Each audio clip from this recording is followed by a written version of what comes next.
एक लड़का यहाँ दर्शन करने आया था राधा रमन से। मैंने उससे पूछा, मैंने कि कितने साल से वृंदावन आ रहे हो? तो वो बोला मैं करीब 5 साल से वृंदावन आ रहा हूँ लगातार। मैंने कहाँ आते हो? बोले खाली बिहारी जी दर्शन करता हूँ और चले जाता हूँ। मैंने कि इस राधा रमन मंदिर में कितनी बार आए हो? बोले मैं यहाँ पहली बार आया हूँ।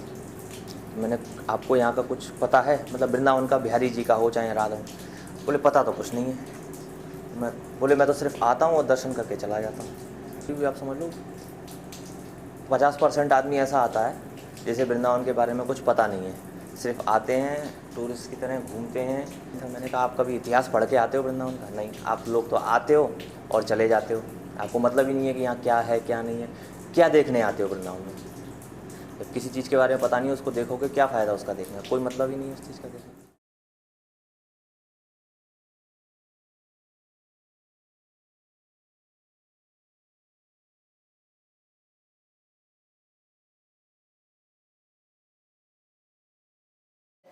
At that time when Prabhupada came with his disciples from west to Vrindavan, first time Western devotees came to Vrindavan, Srila Prabhupada also mentioned that you learn puja from Radharaman Goswamis.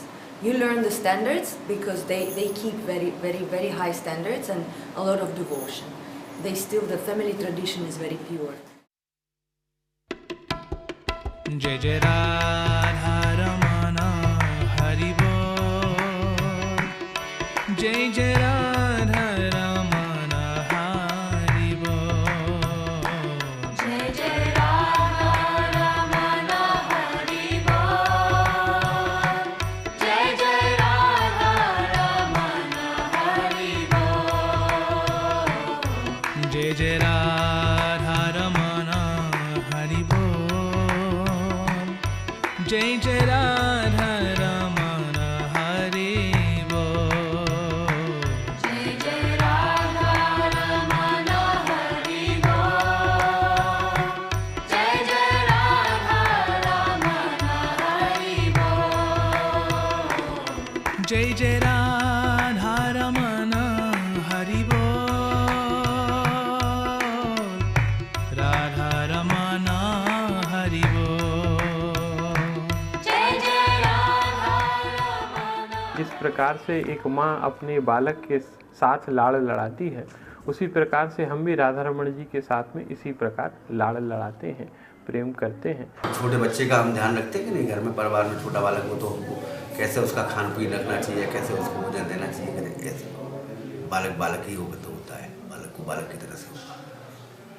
जिस प्रकार से प्रातःकाल बच्चे को उठाया जाता है, उसी प्रकार से हम भी भगवान को जगाते हैं और जगाने के पश्चात उनका दातुन कराते हैं और फिर उनको स्नान इत्यादि कराया जाता है। इसलिए हमारा भाव यही बोलता है कि बाल गोपाल के दर्शन हो रहे हैं हमको।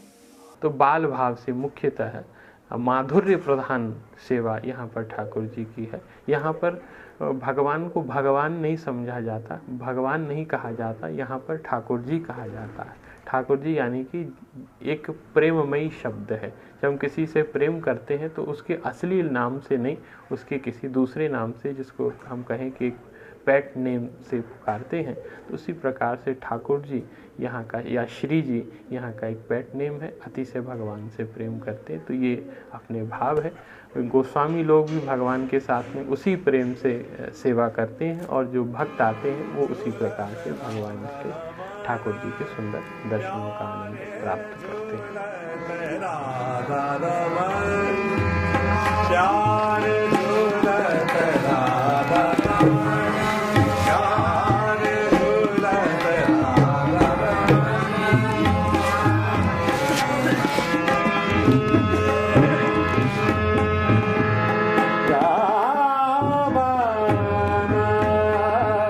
आपको कैसे लगता है जैसे ही आप नाम सुनते हो राधा रमन जी का? अरे चैन आ जाता है उसके बगैर तो माँ घर से भगे आते हैं। उसके बाद समय हो जाता है कि हाँ समय हो गया तो ठाकुर जी पास कुदरत भगना पड़ता है कि कहीं रास्ता में रुकने की जरूरत नहीं पड़ती है।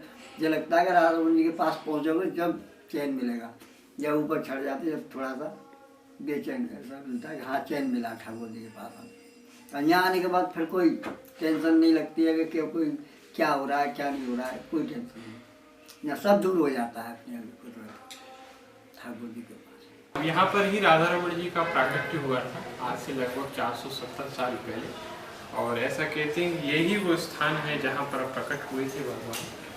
तो ये जैसा कि आप ये देख रहे हैं छोटा सा मंदिर के रूप में यहाँ पर ये बना हुआ है। इसी पेड़ के नीचे कुटिया बनाकर श्री गोपाल भट्ट गोस्वामी जी निवास किया करते थे, और ऐसा कहते हैं कि यहीं पर ही झोंपड़ी बनाकर वो रहते थे, और यहाँ निकट से ही जमुना नदी।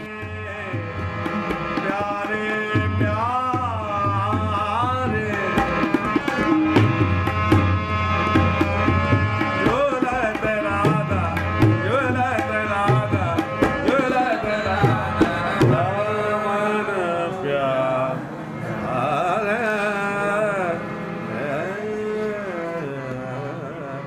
भट्ट जी के मन में चतुर्दशी के दिन मन में भाव हुआ कि जैसे प्रहलाद के वसीभूत हो गए नरसिंह जी प्रकट हो गए, ऐसे मेरे प्रभु भी प्रकट हो जाए सारे नंबर। तो दूसरे दिन ही वो प्रकट हो गए, इनको नरसिंह रूप भी माना जाता है। गोपाल भट्ट गोस्वामी जी के ऊपर कृपा कर राधा रमण जी शालिग्राम शिला से प्रकट हुए हैं। तो ये एक दुनिया का बहुत बड़ा आश्चर्य भी है कि शालिग्राम शिला से कोई मूर्ति नहीं बन सकती है, और ये साक्षात शालिग्राम शिला से प्रकट हुए हैं। तो ये एक उसकी विविधता है, और ये कहिए आश्चर्य है। और जो भाव प्रधान में अगर देखा जाए तो इतनी बारीक मूर्ति और कोई नहीं है कि जिसमें ठाकुर जी की उंगलियों के भी दर्शन हो रहे हों, जिसमें ठाकुर जी के नाखूनों के भी दर्शन हो रहे हों। एक बात मुझे याद आ रही है, संत हैं जो मांगा उन्होंने लिया है, ठाकुर जी को भोग लगा दिया। ऐसे सुनने में आया मेरे कि जिस दिन लाल प्रकट हुए, अब उन्होंने डिब्बे में देखा, घर में जाके देखा, उसमें देखा कुछ मिला, बच्चे को क्या लगाऊं, तो उन्होंने डिब्बा खगोले, 1-2 डिब्बा देखा तो उनमें तिल मिले। बच्चा है तो क्या भोग लगा मैं, तो उन्हें डिब्बा खगोले तो उसमें तिल मिले, तो फिर और उन्होंने डिब्बा खोला तो उसमें चीनी मिली। चीनी को उनमें जल में डाल के उन्होंने उसको उबाला और उसमें वो डाल दिया तेल, और उसके भोग लगा दिया। हमारे मंदिर में सबसे प्राचीन है तिल, पूर्णिमा के दिन तिल लगती है भोग। तिल का यही भाव है कि जब बालक का जन्म होता है, आप अपने घरों में भी देखिए, जब घरों में बच्चे का जन्म होता है तो सास है, ससुर है, वो तिल बनाते हैं, तिल के लड्डू बनाएंगे या तिल के बनाएंगे, जिससे वो बच्चे को वो लगा देते हैं। ये भाव मन में है, तो वात्सल्य भाव ही है।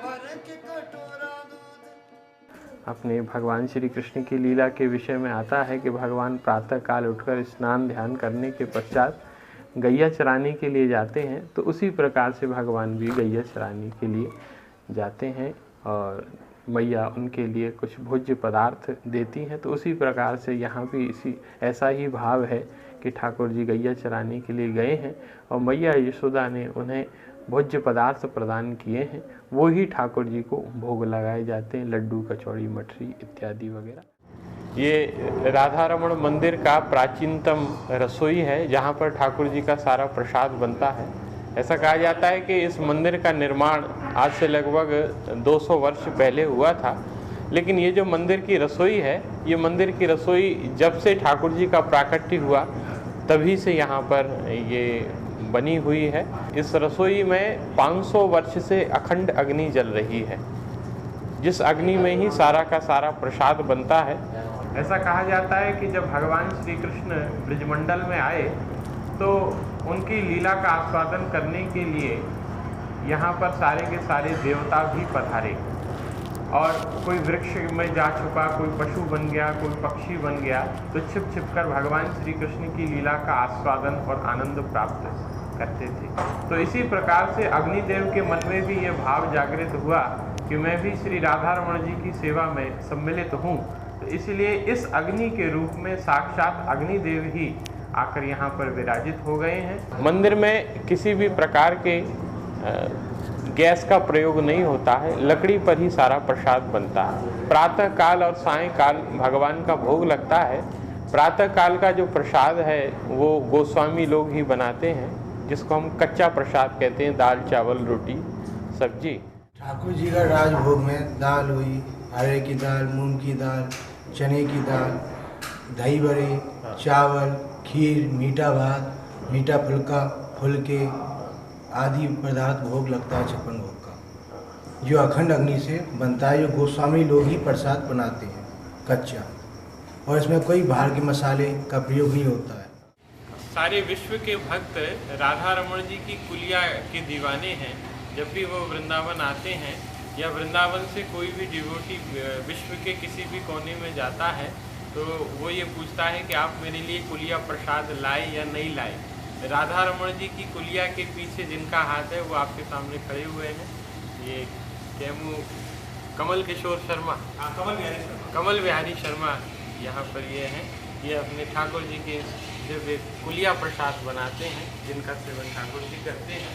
और इनकी 6 पीढ़ियाँ यहाँ पर हो चुकी हैं, जो इस प्रकार से ठाकुर जी की सेवा कर रही हैं। आपके पिताजी, आपके बाबा जी, परबाबा जी सब इसी प्रकार से भगवान की सेवा में लगे हुए हैं। ऐसा कहा जाता है कि जो राधा रमण जी की सेवा में लगा हुआ है वो सेवक नहीं है, वो भगवान का पार्षद है। पार्षद रूप में ठाकुर जी की सेवा कर रहा है। यहाँ पर राधा रमण जी के रसोई में 56 भोग रोज ही भोग लगता है, छोटी मात्रा में, थोड़ी मात्रा में। एक बार में पूरा 56 भोग नहीं लगता। सुबह से लेकर रात्रि तक जितने भी भोग लगते हैं उन भोगों में थोड़ा 56 भोग का अंश मिला दिया जाता है। विशेष उत्सवों पर विशेष भोग की व्यवस्था अलग है। जैसे होली पर हमारे जलेबी का विशेष भोग होता है, दीपावली पर हमारे यहाँ गुजिया है, और उसके अलावा बालूशाही है, खुरमा है, इस तरह के पकवान होते हैं, उसका विशेष भोग होता है।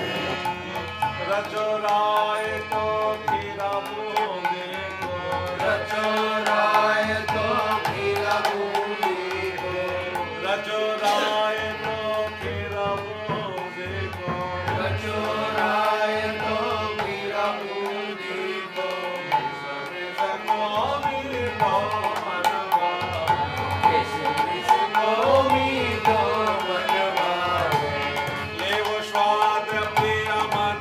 ये वो स्थान है जहाँ पर ठाकुर जी प्रसाद पाते हैं। वृंदावन में एकमात्र राधा रमण जी का ही ऐसा मंदिर है जहाँ पर ठाकुर जी के प्रसाद के लिए अलग से एक कक्ष बना हुआ है, जिसको हम भोग मंडी के नाम से भी कहते हैं।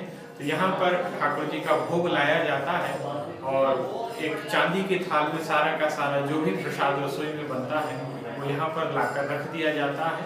और फिर उसके पश्चात गोस्वामी जी यहाँ पर राधा रमण जी को लेकर आते हैं। 24 शालिग्राम जी विराजित होते हैं और राधा रानी विराजित होती हैं। और फिर उसके पश्चात गोपाल भट्ट गोस्वामी जी यहाँ पर विराजित होते हैं। ठाकुर जी को भोग सारने के बाद हम राधा रानी को भोग पवाते हैं। उसके बाद राधा रानी का भोग सारने के बाद गोसाई जी महाराज सबसे आखिरी में खाते हैं। और उसके बीच में ठाकुर जी को हम बीच में जब ठाकुर जी को भोग सारेंगे तब एक तुलसी के पत्ते और डंडी से चंदन लगा के उनको दातुन कराते हैं, उनका हाथ धुलाते हैं। वही सब कुछ राधा रानी के साथ, राधा रानी को भी हम उसी तरह के दातुन कराते हैं। फिर गोसाई जी महाराज को हम सिर्फ बिना चंदन के दातुन कराते हैं, तुलसी के पत्ते से और डंडे से।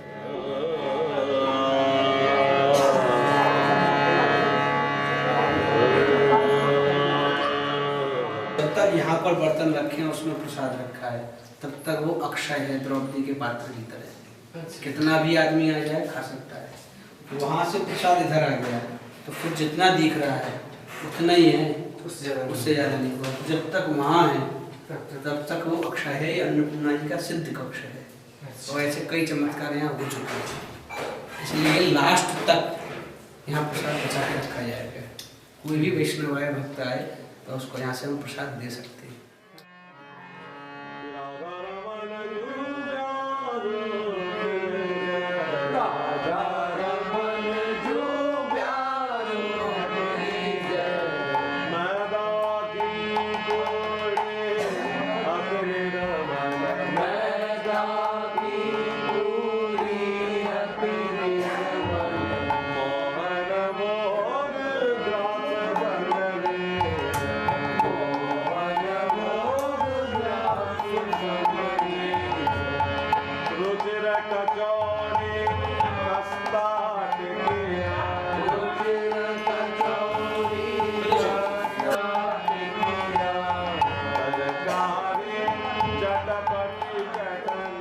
I want to thank Radharaman Goswamis because they're most merciful.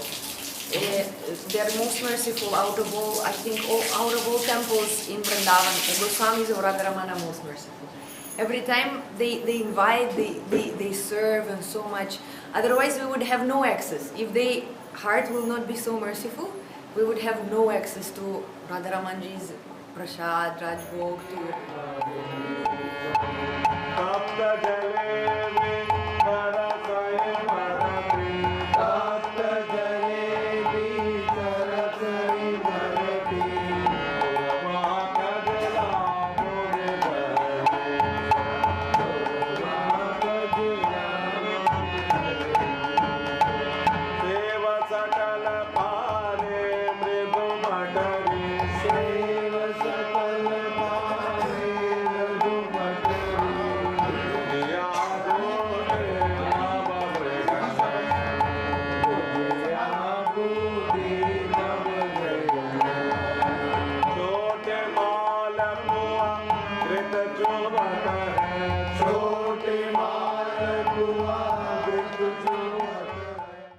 ये ठाकुर जी का पानदान है जिसमें ठाकुर जी को बीड़ा भोग लगते हैं।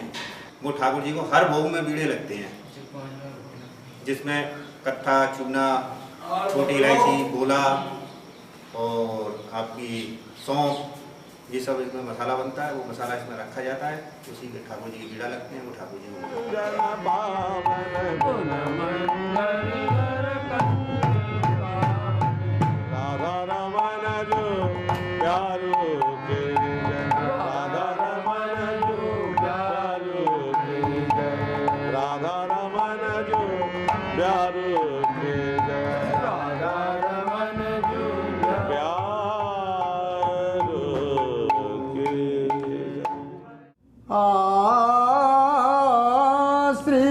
श्रीकृष्णश्च प्राणवल्लभे जगधात्री नमस्तुभ्यं।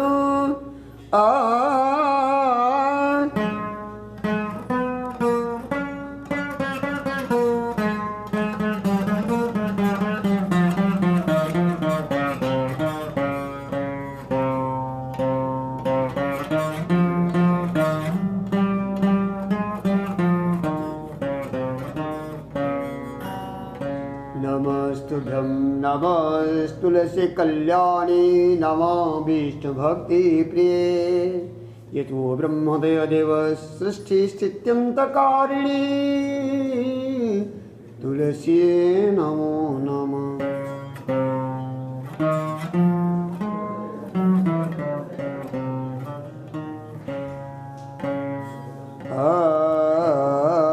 मुनया सिद्ध गंधर्वा पाताल नागराट स्वयं प्रभावं तव देवेशि गायन्ति सुरसत्तमः तुलसी नमो नमः।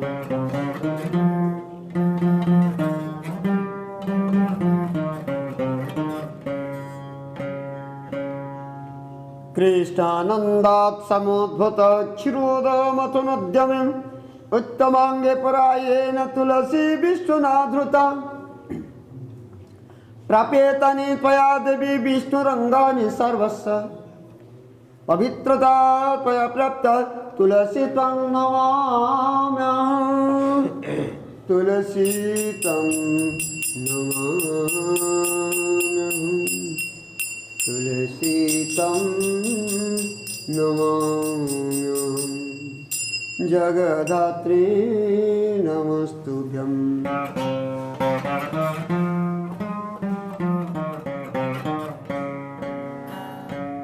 तदङ्गसम्भविपत्रे पूजयामि यथा हरिं तथा कुरुष्वमे विघ्नि युतयामि परं गतिं रोपित गोमती तीरे स्वयं कृष्णेन पालिता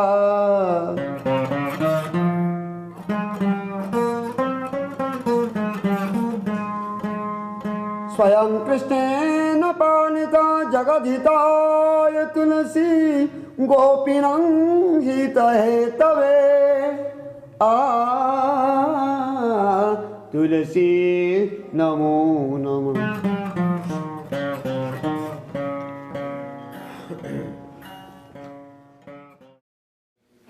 गोपियों ने प्रेम किया, गोपियों जैसा प्रेम नहीं मिलेगा। 13 years back, I stopped all my businesses, all my money generating activities of the world, and I was surrendered to Sri Krishna. Even till today, in last 13 years, whatever I was making, running 5 businesses in USA, I am getting more than that. उन्होंने साध्य माना भगवान को, हरि ही साध्य भक्तिया, हरि की भक्ति ही साध्य है। He will arrange anything and everything for you, and he will make sure once you leave everything for him that you are not deprived of anything, you are not in loss. बोले सब असाध्य है, साध्य एक ही है, कौन? प्रभु ही साध्य है। कोई साध्य है, कोई सबके साधन बना देगा। He has arranged things for me in such a way. I will tell you exactly what happened. My eyes went very bad. I had some kind of an insurance, being an insurance professional in USA, that supposing I cannot work, so my income will be depleted, that insurance company will pay me whatever I was making. जैसे यज्ञ पत्नियां भगवान के पास पहुंची रात में, हम आपको प्राप्त करना चाहें। बोले मैं कोई प्राप्त करने वाली वस्तु थोड़ी, मेरा नाम का स्मरण करो, मेरा नाम का कीर्तन करो, ज्ञान चक्षुओं से मेरा स्मरण करो, मेरा नाम लो, उसमें ज़्यादा आनंद आएगा।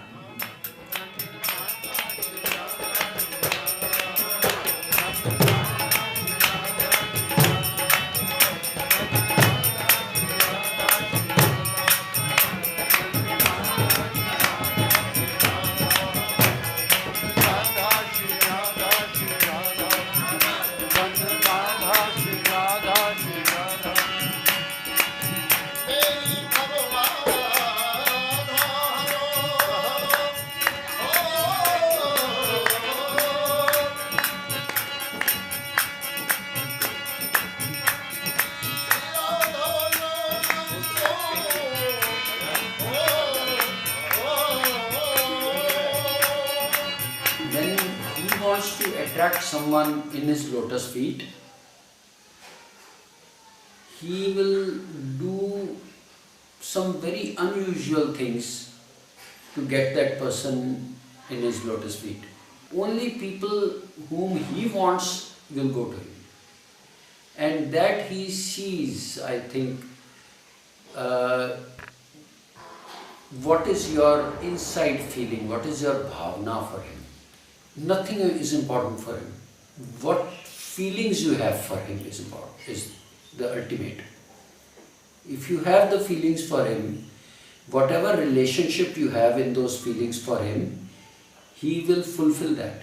जो हमारे राधा रमन हृदय के अंदर है, बिल्कुल भीतर बैठा हुआ है।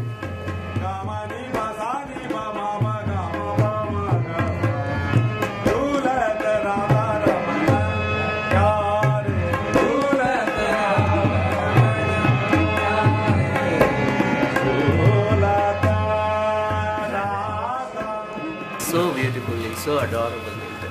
I feel so happy to be here. I live in Ukraine, and sometimes I remember about Radharamanji. I feel good, Bruges. I feel very blissfulness and like very encouragement and enthusiasm when I see Radharaman, when I take darshan, when I take Mahaprasad. Every time Radharaman fulfills my heart devotional. I wish them to always continue so that all generations will also learn. So it will teach other people also how to properly serve Thakurji. So all the time Radharaman Mandir and Thakurji, and especially the seva of Radharaman Goswamis and whoever serves them always inspires.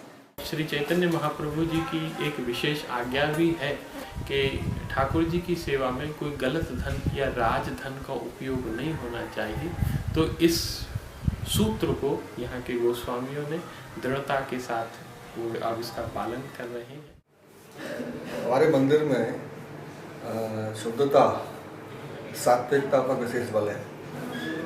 सर्वप्रथम जब हमारे यहाँ बच्चों का यज्ञोपवीत हो जाता है, उसके बाद प्रथम तो हम अपने घर पर ही उनको मंदिर से संबंधित शुद्धता के बारे में, आचार विचार के बारे में ज्ञान देना शुरू करते हैं। जब हम लोग ये समझ लेते हैं कि अब ये योग्य है कि मंदिर जाकर खड़ा हो सकता है, तब उसको श्री जी का चरण स्पर्श कराया जाता है। तो यहाँ इस मंदिर की विशेषता है कि मंदिर किसी भी प्रकार से बाहर का सहयोग नहीं लेता है। गवर्नमेंट की तरफ से, सरकार की तरफ से, अपने राज्य सरकार या अपने देश की सरकार की तरफ से किसी भी प्रकार का कोई सहयोग नहीं आता है। मंदिर के अनुगत जो भी भक्त हैं, शिष्य हैं, उन्हीं के द्वारा जो सेवा दी जाती है, उसी से ही मंदिर की सारी व्यवस्था यहाँ पर चलती है। मंदिर की संपूर्ण व्यवस्था 6 चीज़ों पर निर्भर है: आचार विचार, अपरस सपरस, प्रसादी और अमनिया। आचार विचार को मतलब समझ ही रहे होंगे। विचार शुद्ध होना चाहिए, आचरण शुद्ध होना चाहिए। अपरस सपरस, अपरस वो स्थिति है जब हम स्नान के बाद किसी से भी दूर रहेंगे, किसी चीज़ का स्पर्श नहीं करेंगे, उसको बोलते हैं अपरस। सपरस का मतलब है जनरली जैसे लोग रहते हैं, वो सपरस कहलाता है। अब आता है प्रसादी और अमनिया।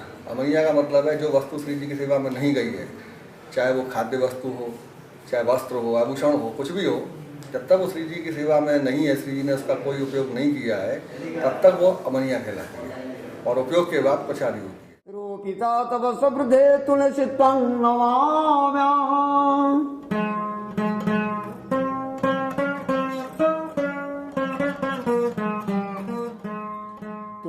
जो भोग पद्धति है वह है श्री जगन्नाथ जी के प्रकार। जितना भोग लगा है सीता रसोई में, जब जगन्नाथ जी के सामने अर्पित होगा, ऐसे राधारमण जी की रसोई में, रोहिणी मैया की रसोई में जो बना है वो सबका सब राधारमण जी को समर्पित होगा। यहाँ की जो सेवा पद्धति है वो दक्षिण भारत की है, श्रीरंगम शैली। वहाँ न मोरछल होगा, न वस्त्र होगा, न चमर होगी, न कपड़ा होगा, न फूल होंगे, कुछ नहीं होगा, केवल आरती और निकाय शंख और केवल इतना सा होगा। और जो यहाँ की समाज पद्धति है, सेवा भाव पद्धति है, वो ब्रज की है, प्योर ब्रज की है, जो चैतन्य महाप्रभु के द्वारा अनुमोदित है और श्रीमद् भागवत एवं अन्य ग्रंथों में वर्णित है। जो ब्रज भाव पद्धति है वो यहाँ पर उसके हिसाब से समाज होगी, कीर्तन होगा, पद पदावलियाँ गाई जाएंगी और उसी हिसाब से सेवा का बंधन किया। 3 शैलियों का एक साथ सम्मिश्रण है।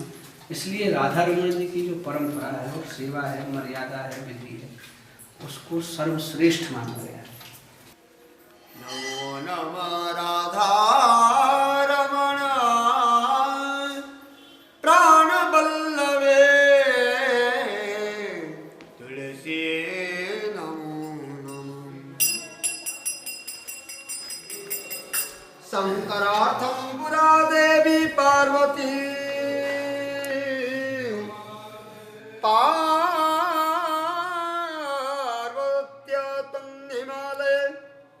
शंकरार्थं पुरा देवी पार्वत्यात्मं हिमालये रोपिता सेविता सिद्धे तुलसी त्वं नमामि।